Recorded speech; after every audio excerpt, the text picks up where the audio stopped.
Ako si Louie, photographer, filmmaker.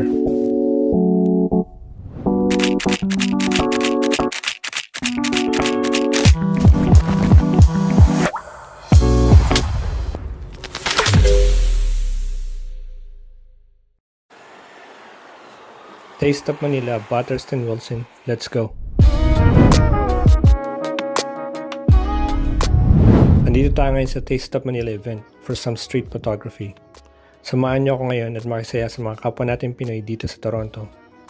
Taste of Manila, isa sa pinakamalaking festival dito sa Toronto, Canada.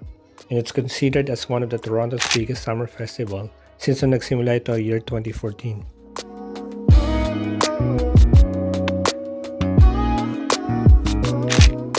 Butterston Wilson is the home of the Filipino community, aka Barangay Bathurst. Dito matatagpuan ang massive Filipino immigrants dito sa Ontario. So tara, simulan na natin ang street photography.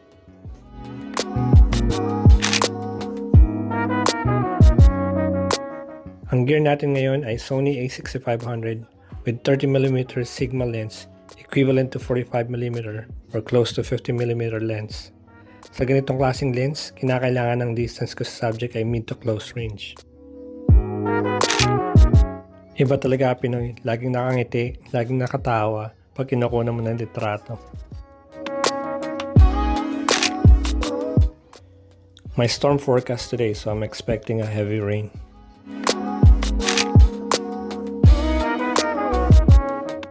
Sa ganitong weather, kung mapapansin nyo, napakaganda ng moody shots. Contrasty siya saka nag-pop talaga yung street vibe.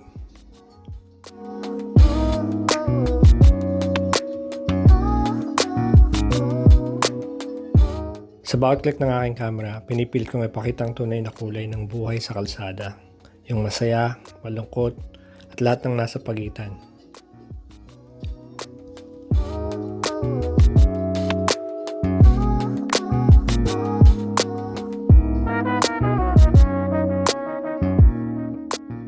Sa paghanap ng subject, syempre ang gusto natin ay yung kapansin-pansin.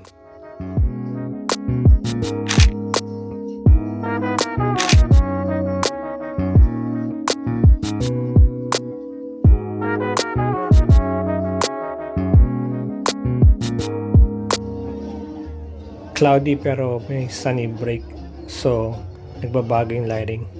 Kailangan natin i-adjust yung ISO para mabalance natin yung exposure. Ilang minuto pa lang ako nagsisimula pero ito na ang ulan.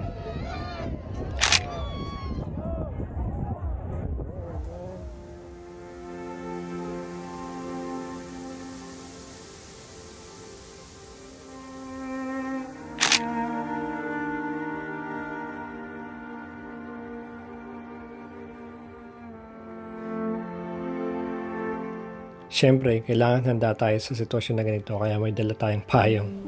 Una sa lahat, protektahan ang sarili baka magkasakit. Pangalawa, yung ating equipment, ingatan mabasa at masira.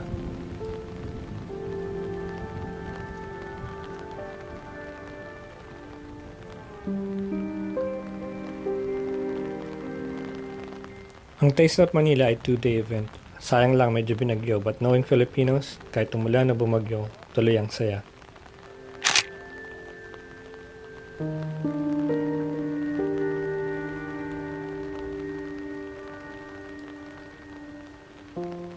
Sa mga oras na ito, naghanap na ako ng masisilungan.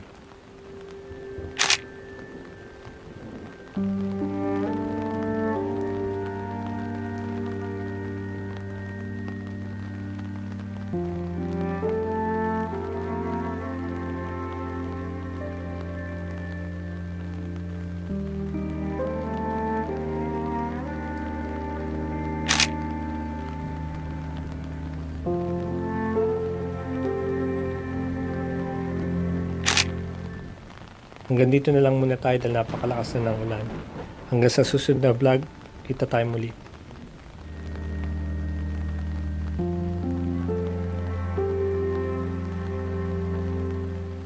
Kung natapos mo ang video na to, maraming salamat. Ito ang Shot Story Project.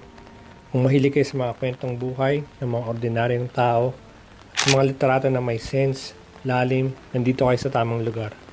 Huwag kalimutang mag-subscribe at i-click ang notification bell para sa mga bagong episodes.